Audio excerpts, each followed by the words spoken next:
You are listening to the epic conclusion of our three-part discussion on some of the best movies from this year's Oscars ceremony.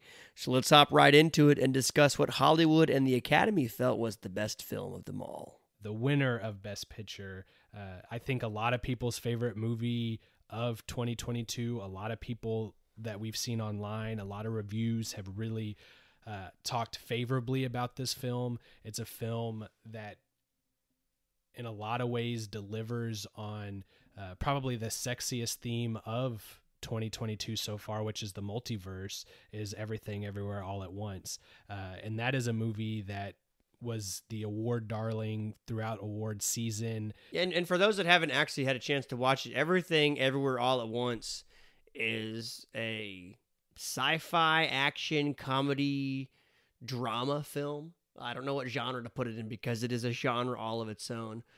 Directed and written by Daniel Kwan and Daniel Schneider. And affectionately known as the Daniels. The Daniels. And they actually make a couple of funny cameos throughout the film, both of them. But the movie follows the life of a Chinese-American woman named Evelyn, played by the wonderful Michelle Yeoh, who is this really interesting person there. She's running a laundromat. She's being audited by the IRS. Her husband is there. Her daughter is there. Her father is there. And we just follow the mess of her life. And there is just this wonderful amount of metaphors and Easter eggs throughout the entire story. But the gist of it is that after her world is just turned upside down by these cosmic events, Evelyn discovers that she has the ability to access alternate universes and all the versions of herself in those universes. So as she navigates this new power, Evelyn finds that she's being pulled into multiverses, an infinite multiverse, and this battle against these evil forces that are actually not an evil thing. It's her daughter. Because in the Alphaverse that she's introduced... Well, Brett, you must not have toddlers because they are definitely evil. She has to learn to harness this skill, and it kind of catches you off guard. If you've watched the movie and you're listening to this, you know that it's a trip. Oh yes, they don't pull any punches. The Daniels come from a music video background, and so something that probably gives, if almost everybody's seen Turned Down for What's music video, and that's one that they did that was very popular.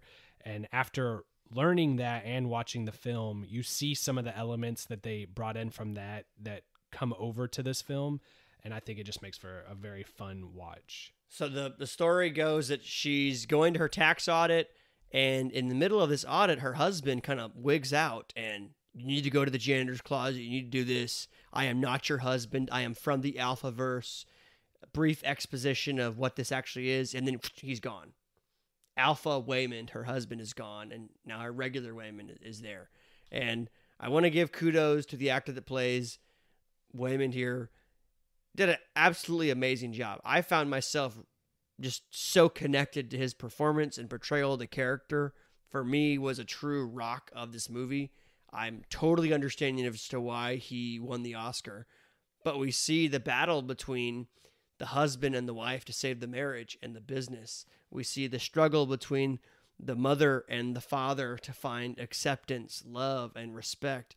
And then we see the challenge between Evelyn and her daughter Joy to find common ground and understanding. And that starts in just our universe. Yes. And then it starts to just expand into every infinite universe where we see so many different variations of Evelyn, where she is a chef, she's a pizza sign flinger, she's all these different things. She's a famous actress, she's a kung fu master, and we get to see her download the skills of herself inside each one of those universes and then come back to the place, and now she can battle the evil Jobu Tabuki or whatever Raccoonatui of these things. And it turns out that the villain of this movie is Jobu Tabuki, who is actually Evelyn's daughter from the Alphaverse. Joy. After becoming able to see everything everywhere all at once and exists across all multiverses, she creates a black hole in the shape of a bagel, an everything bagel, and she puts everything on it.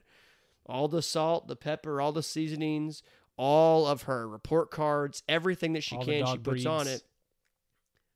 in hopes that she can jump into this black hole and just destroy everything because she feels everything and consequently she feels nothing.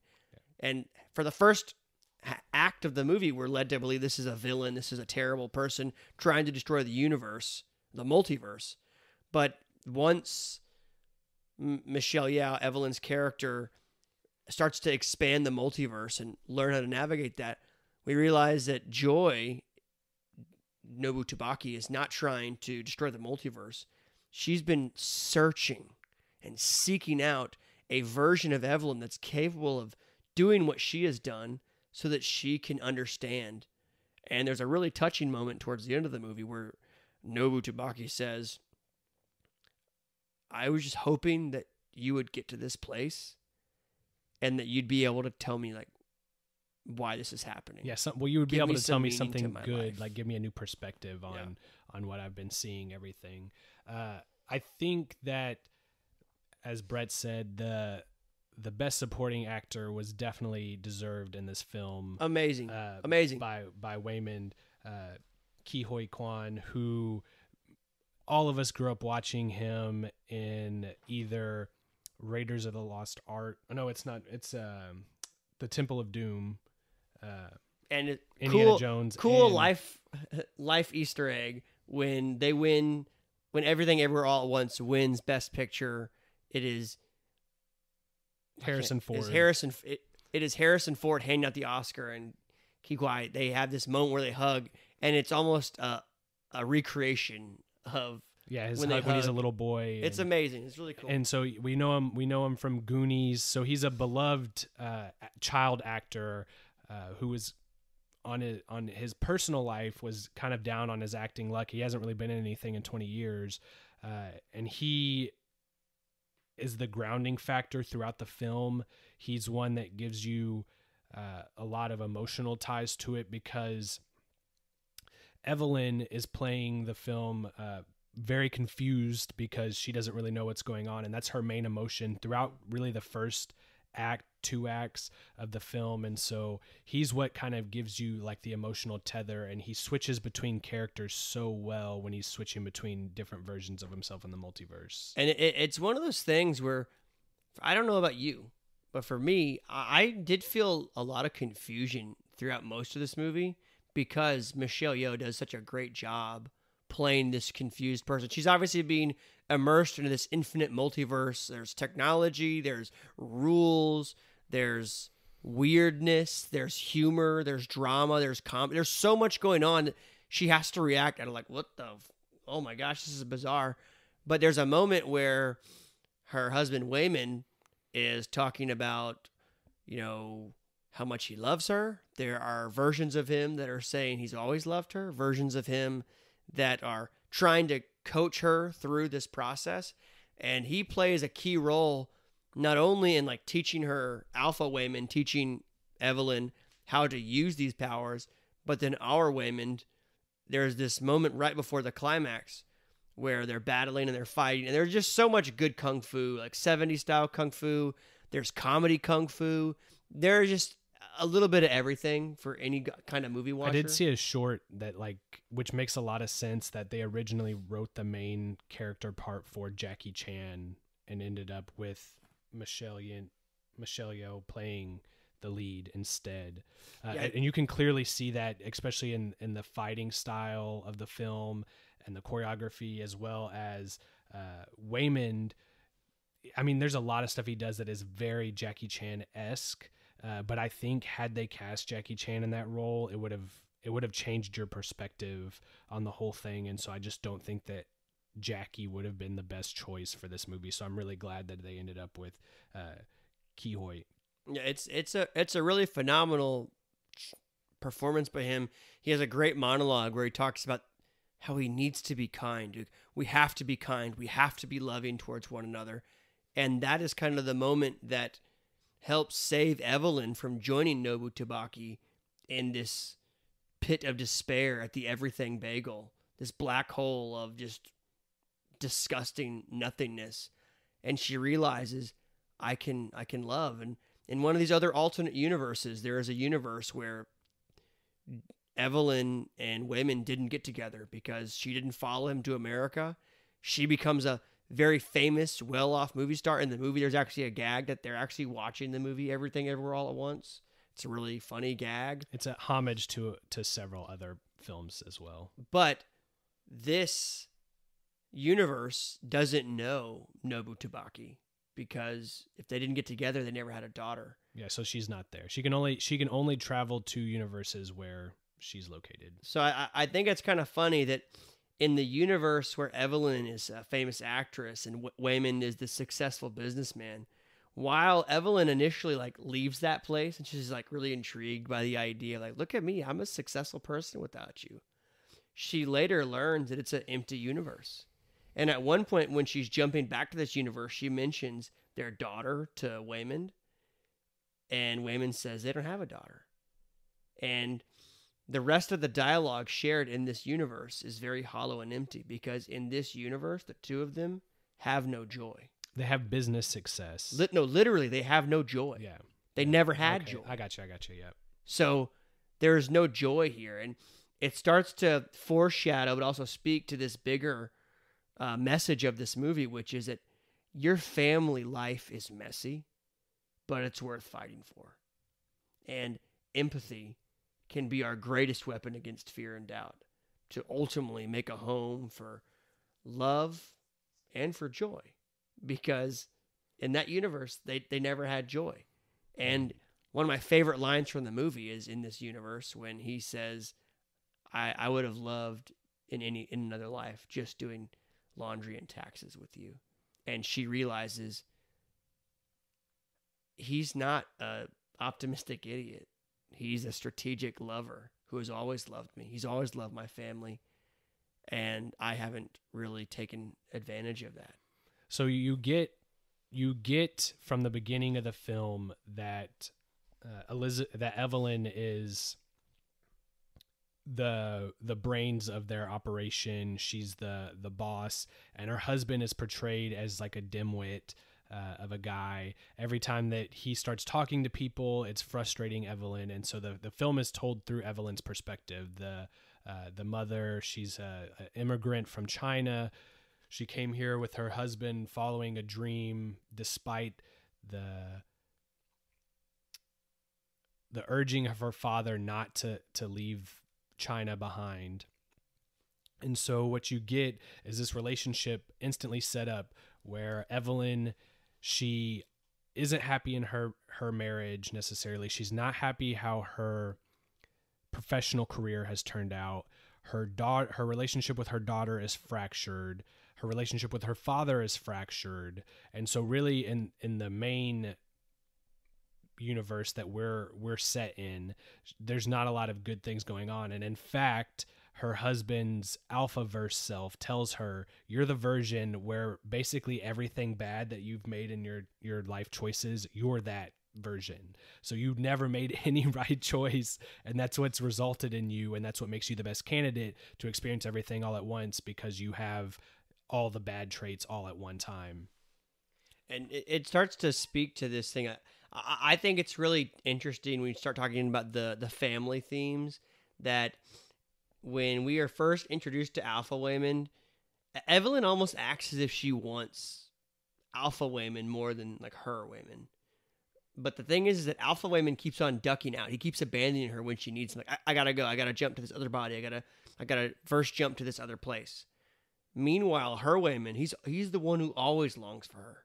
He will never give up on her. Even in the movie, he files divorce papers, and that feels like a really weird thing. But then there's another jump to another scene where we find out that those divorce papers were given to her to try and make them have a conversation, force something.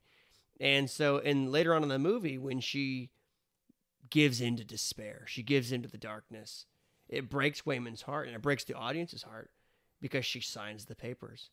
And we get to see the mother follow Joy on this path of destruction. And it's a path looking for a mother capable of empathizing with her pain. She just wants her mom to see her. She wants this bagel, this black hole of nihilism and all-consuming vitriol to just take her inside and out. And there's this really awesome, epic, visual. It follows throughout the whole movie, but this is where we get some really bizarre things where they become piñatas. They have the hot dog finger universe. You'll never look at hot dogs the same. It is bizarre. They have all this epic, battle where they're fighting each other across the multiverse. And then they land in a universe where they're rocks. It's loud, it's crazy, then all of a sudden they're rocks. They're on the Grand Canyon or some mountain. And I think it's a great example of storytelling and the juxtaposition of how volume doesn't always equal emotions or intensity. Because we go from this very sporadic, crazy, almost epileptic type inducing moment, and then we jump to where they're rocks. And we're reading script on the screen of their dialogue. It's quiet. And it moves me to tears of it's quiet here. I just wanted you to be here with me. And then boom, we're right back in at them fighting, trying to find a solution. It's a real battle between not just them for like the multiverse, but for them as mother and daughter. So that's the crutch of the story essentially is Evelyn is seeing the failures of her life, and now she's seeing her daughter fall into a pattern where she doesn't have an identity. She's not successful at anything. And so she's trying her best. And I think it's a theme that we see a lot, that a lot of first generation Americans can identify with, where there is this extreme pressure for academic success, for professional success, coming from a parent who sacrificed everything to give them a better opportunity. And then that feeling of, am I living up to this? Is this what I really want? I'm kind of being forced into this life path, and I just kind of want to, chill out. And so it really speaks to a modern audience, I think, because you have like this Generation Z daughter, and you have a mother. And what I think the film does really well is it sticks to the story perspective from the mother, where so many movies we have now would kind of flip that on you, and you would get more of Joy's perspective, and kind of like a switch where Joy would be the hero and her mom would have to learn this lesson about how Joy was always right about everything. And that's not what you get at all. You get growth from husband, you get growth from wife, you get growth from grandfather, and you get growth from daughter. And in a film that does so many wacky things, it sticks with this wacky theme throughout. It has such a heart in it, and I think that's why so many people appreciated the movie, and why that was so many people's favorite movie of 2022, just because it stays grounded in a true message. And I think it speaks to the importance of good writing and good directing, because I think if you have another pair or another director do this film or write the same film in a general storyline, because it's always going to get compared to Multiverse of Madness, which also came out in 2022. Yep. And this film uses its multiverse vehicle better than that movie. It has more emotional weight to its lead character than that movie. And it's something that has more heart than that movie. I mean, you want to talk about elicited emotions. It's not even close in which film is acted better. No. It's not even close in which film is written better. The vehicles that the things that they set up in the beginning of the film play important throughout the film. And that's something that as an audience you can enjoy, as people who rewatch films you can enjoy. It gives it a rewatchability. It gives it a reason to jump back into the movie, because there's so much depth there. And it's also a surface film. You can watch it and just enjoy the kung fu and get some family moments out of it. And visually, it's a very fun movie to watch. Side note, it's really impressive when you talk about the juxtaposition between the MCU's Multiverse of Madness and this movie. There's a lot of really bad CGI in that movie. And this movie was five guys done like 5 dudes, 8 people in total. In their homes, like on their personal 80% computers. of it was done by guys that like self-learned it, and it still looks really beautiful on YouTube and convincing. Yep. And I think that speaks to when you're talking like leadership and directing, of just passion for the project. And I think of some of the themes. Like, there are things that are done almost in like a cheeky, comical way that still work. So in Multiverse of Madness, Doctor Strange has the third eye, which is very, metaphorical to being able to see on a different astro plane, being able to see things differently. And towards the end of the film, Evelyn gets her third eye. It's a googly eye. Yeah, the child's googly eye. Like you glue on in crafts in first grade. That is her third eye. She turns a bullet, like a Matrix moment, that she gets shot in the head. She stops the bullet and with her multiversal powers, turns it into a Google eye, which is relevant to the rest of the story. And that is her third eye. Side note, I didn't even realize this until I saw in a YouTube comment. This is a reason why we want people to comment on our YouTube videos. Is not just for the, we don't want the analytics or the participation. That doesn't matter. We want to hear what other people's ideas are. And I read that someone said, did you notice that the eyeball, the googly eye, is literally the opposite of the bagel? Yeah, the donut hole. It's the not. Hole, It's not the black with the white circle. It's a white with the black circle. It's the yin and the yang. The mom and the daughter have come together in this perfect antithesized force to bring balance. Well, it speaks to the husbands because you're informed at the beginning of the movie that he keeps sticking these googly eyes on things and it's frustrating his wife. But it's a plot device that they use throughout because you have the image of the circle throughout. Mm-hmm. And as Brett was saying, you have the image of this eye throughout. And what you realize, which is what Evelyn realizes at the end of the film, is that Whigham's approach to life is very purposeful. He approaches it in an optimistic way on purpose.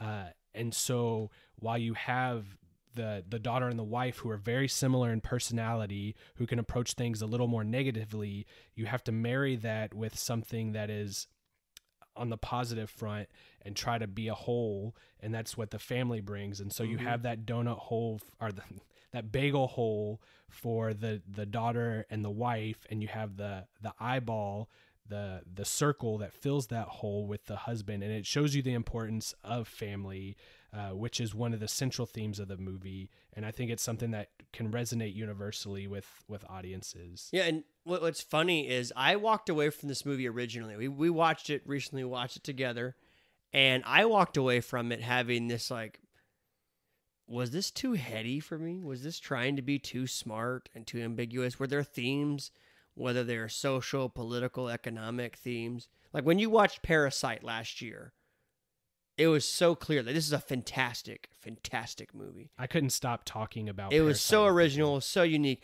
This movie, Everything Everywhere All at Once, you cannot walk away from it without thinking like, wow, it's so original. It's so creative. But I immediately walked away like, what? And then I started reading a little bit more. I watched some of the scenes again, and I quickly realized I think the reason why I thought it was too heady is, you know me, I'm kind of just an optimistic person in general. I really related to Whigham in this movie. You remind me a lot of him, just a lovable idiot. Just a lovable idiot. That's me. And I know a little bit of karate with a fanny pack. I connected with him so much in this movie. And you made a really excellent point of, during the pandemic, so many people had a challenge with their own personal existential crisis. Everybody was essentially the Evelyn of their own life, where you have to reevaluate. I think that there are a lot of people that were the joy. They were joy in this circumstance where maybe they lost their job, maybe they lost their family. They put a lot of emphasis on their own personal identity, doing what they want to do. And so it's a little bit sad to me. I think there's a lot of people that will identify with joy in this movie. They will be like, I am joy. I have been that person, and that's sad to me. But I think it's really cool that there's also plenty of people that will watch this movie and they'll identify with Evelyn. Like, I've been trying to hold everything together and I don't know how to do it, and I'm just doing a poor job at it. And I try to do everything, so I end up doing nothing. And so it's a cool thing where you talk about movies. I don't like to talk about movies as an escape, because I'm not looking to escape my life. I love my life. And at the end of this movie, that's what this movie posits, is in a world where you could be infinite versions of you, choose to be here. She choose says to be present. To her daughter, like, how are we going to do this? Mom, I don't know how to navigate this process. And there's this beautiful line where she says, even in pain, there is joy and love to remember. In a universe of hot dog hands, we get really good with our feet. And it's such a stupid, funny line, but it just slaps. And credit to good writing, we're given so many funny scenes where we see things that become actual plot devices. I thought it was heady and smarter than I was. And so I was like, oh, I need to like this because I'm the dumb one. Well, we had the unfortunate timing of watching this after it had already won Oscar for Best Picture. So there's a certain amount of expectation that goes into a film when you're told this is the best film that came out in 2022 by critic and peer opinion. And so something me and Brett talk about a lot is your expectation going into a movie will really affect how much you enjoy a movie. I think back to the movie Clash of the Titans, came out in 2008, 2009, and everybody told me this was an awful movie.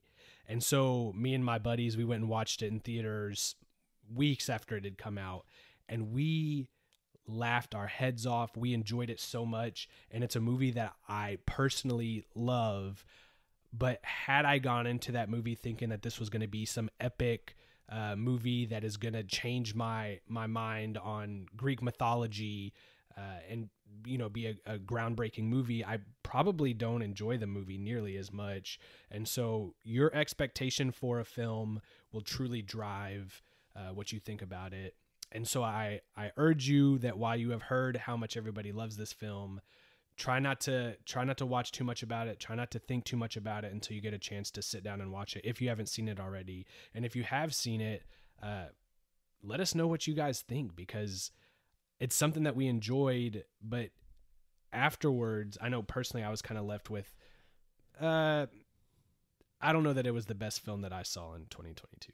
So I thought there was like, what's the rewatchability of this? But after digging into YouTube comments, I'm seeing things that other people caught on. And I caught on to one thing I still haven't seen. I told you, there are a couple of points where you can hear the 90s song, The Story of a Girl Who Cried Her. So you were singing that while you were watching it, and I wasn't catching it in the film. So I'm like, what song is he keep singing? Well, so it's funny. So there's a couple of, I found out they actually talked to the band and got them to record multiple versions of it for the different universes.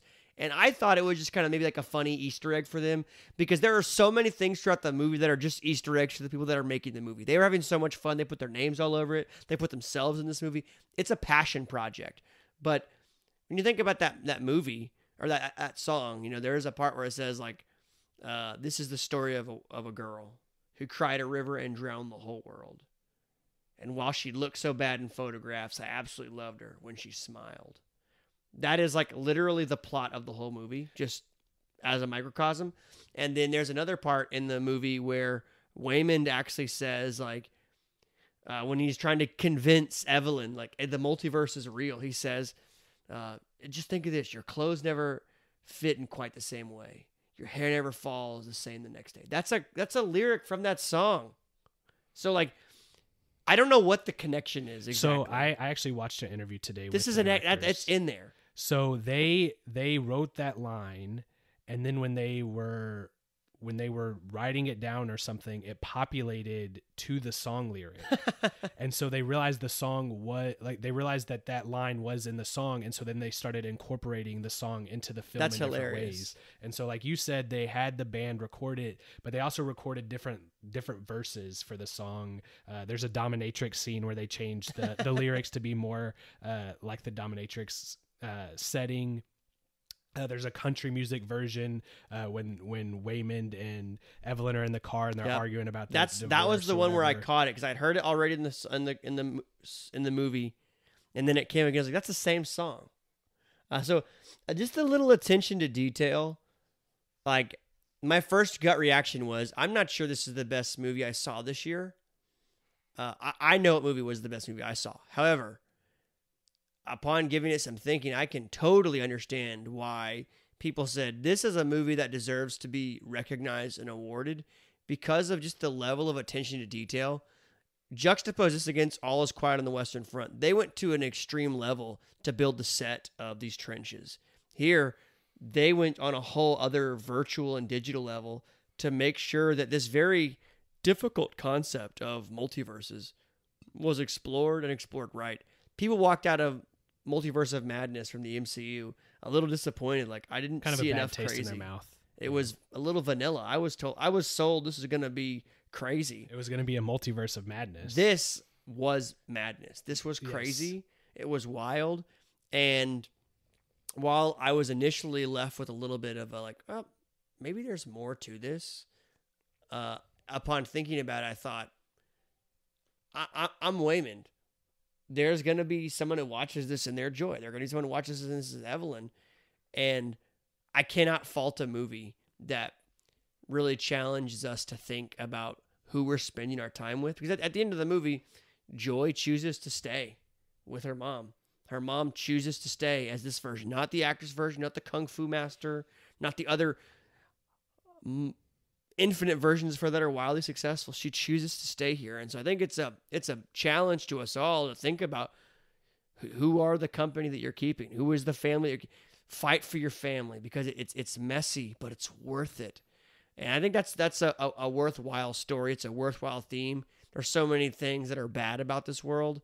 To watch a kung fu fighting movie that is funny. Has one of the funniest fight scenes I think I've seen in a movie that I can remember in a long time, and it's so creative.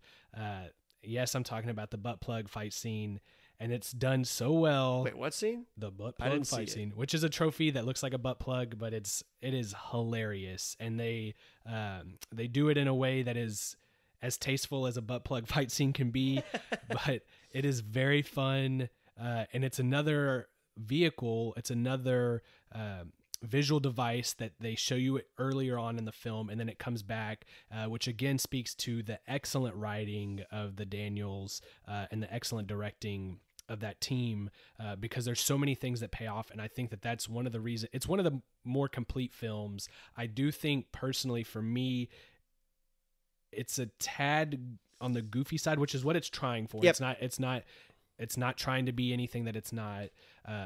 And I think that's where it excels by comparison to other multiverse movies, where you look at movies recently like No Way Home and Multiverse of Madness. I know both of those are from the MCU, but this idea of multiverses is becoming a little more mainstream, so it's becoming a little easier to understand. But those movies are a little bit safe in the way they try to do things, and they're trying to be a very polished feel. This movie, on the other hand, says let's just go for it. Well, and No Way Home uses nostalgia in the multiverse, which I think is an excellent way. Everybody likes a little nostalgia. Doctor Strange doesn't have that benefit, and so I think it really needed something like this vehicle of just kind of wackiness and zany. They do a good job of kind of simplifying the multiverse for you at the beginning, almost a dumbed down version that you can kind of stick with throughout, and it doesn't get too overly complicated. And so I think that really helps this film. And in comparison to a lot of things that have come out, and I've seen the directors talk about this, we've all seen like the giant screen that the MCU and Star Wars used to film.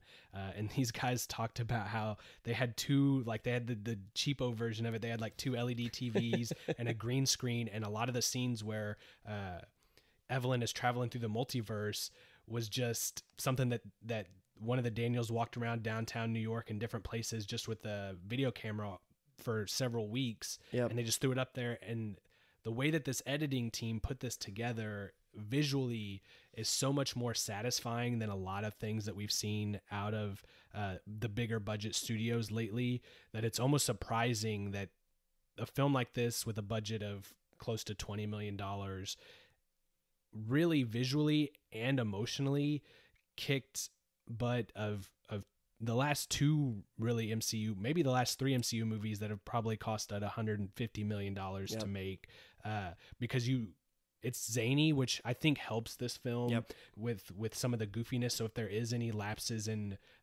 some visual, it doesn't matter because it's already goofy.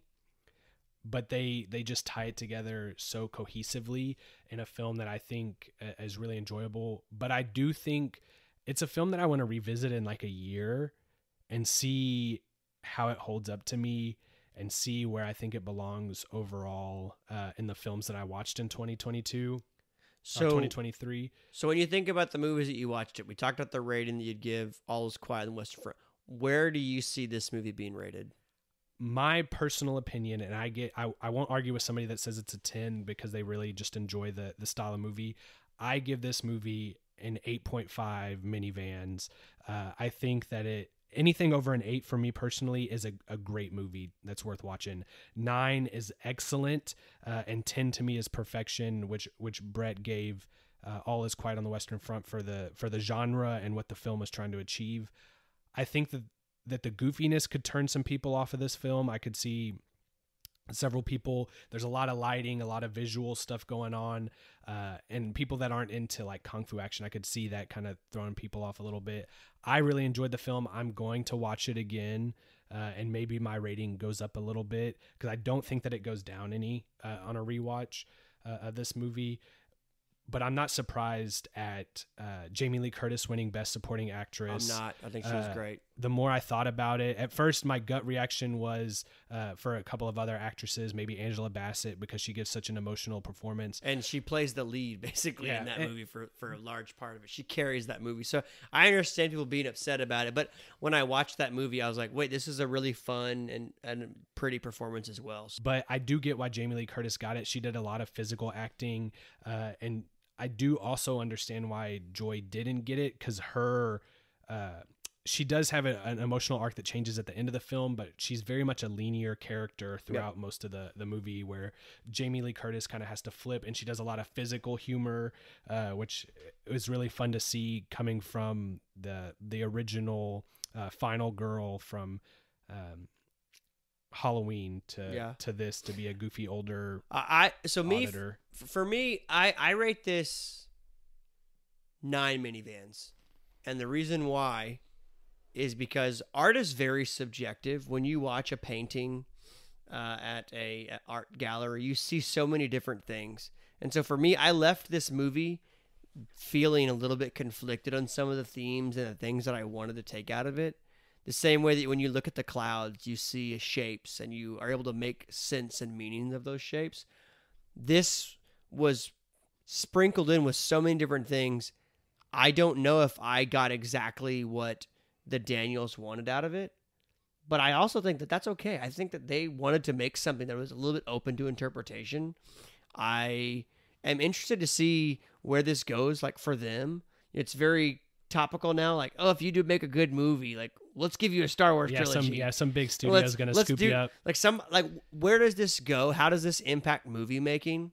Where, like, A24 has kind of been known for making some kind of out there weird movies.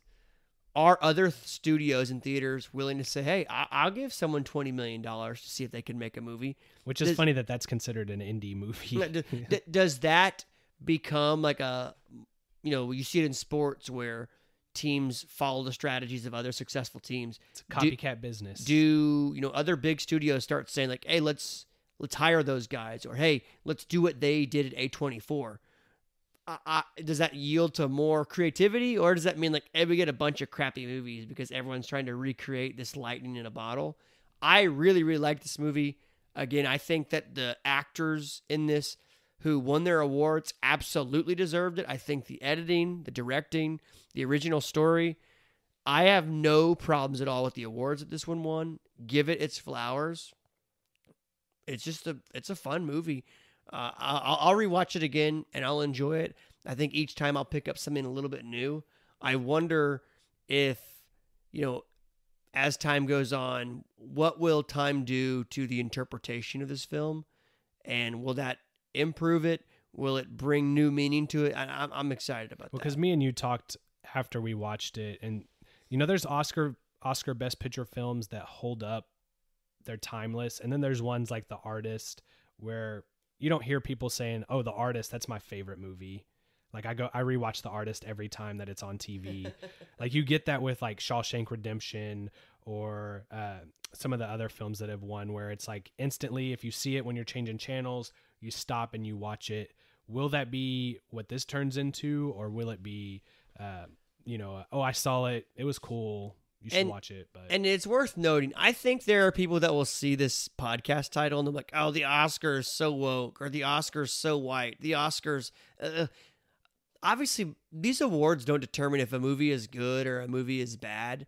One of my favorite movies of the past decade is the movie Interstellar, and it didn't get nominated in any like big categories, and I was devastated. I was so mad. It doesn't make it not a good movie. Yeah, he cried like Matthew McConaughey in that movie when it didn't get nominated. I still cry like Matthew McConaughey did in that movie when I watched that movie. It's just a good film. But this is a movie, and I think this is a movie season where there's like 3 or 4 movies that I think each have really good cases at that Best Picture. They've got really good acting, and that's good for the state of movies. I think it's worth noting as we kind of come to a close here. You and I, we have not experienced the multiverse, but just like the people that are listening to this, we have different aspects of our life. I have a professional life. I've got a career. I'm a father. I go play disc golf. I am a professional disc golfer. I'm a commissioner in a fantasy football league. I'm a guitar player. Of a fantasy football league. Like, there are all these different aspects of my life, like dreams or goals that I have pursued, or talents like Evelyn has in this movie. Like, I've got an arcade upstairs. I always think about arcades in my house. I think about all these different aspects of my life, and it's not a true multiverse, but it kind of is. It kind of be representative of that. And I think as we think about movies and the life lessons that you can take away from it, there's something really beautiful to be said about if you could be anywhere in an infinite multiverse of choices, multiverse of lives, multiverse of decisions, be here. And I'm not talking about be here listening to the show. Yes, like, subscribe, whatever the lingo is there, but click the bell for notifications. If you could do anything in this world, like Evelyn, show up. I'm a big believer in this phrase from a sports disc jockey I listened to in college. He would say, life happens to those who show up, and we appreciate you for showing up here today. At the end of Everything Everywhere All at Once, Evelyn is distracted for a fleeting moment, maybe to dip into the multiverse one more time. And she quickly, nope, I'm back. I hope that people that are listening to this take that from this movie and are excited about what their life could bring them. Yeah, perspective is a key factor on how we perceive the things that happen to us in life. And so as Evelyn realized, as her daughter realized, and as Whigham realized long ago, having a positive attitude about the things that you're going into is something that will drastically change how you view your circumstances, and not letting yourself be distracted by infinite possibilities. And I think probably the thing that relates to us the most, and I saw this in a YouTube comment as well, was the distraction that Evelyn faces is something that as parents we face regularly when you have your other universe going on, which is the whole world out there on your cell phone. And the times that you're distracted by, fantasy football updates or, friends from high school messaging you, you're pulled away from the moments that you're in with your family. And so being more present, I think, is the central focus of this movie, family presence and being more present in your situation. And there's a line that Jamie Lee Curtis's character says where Evelyn's distracted at the beginning of the film when she's being audited, and she tells her, there's nothing more important than what we have going on right here, right now. I can't imagine like what you're thinking about that's any more important than this situation. And that is true of every situation that you're in. There's nothing more important than what is going on right in front of you right now. And that's what I take away from this movie. So it was a good year for Oscar movies. When you think about these 3 movies, obviously there's a little bit of a deferring rating system. Like, would you make either of these, if you were choosing between these 3, like, what's your best picture?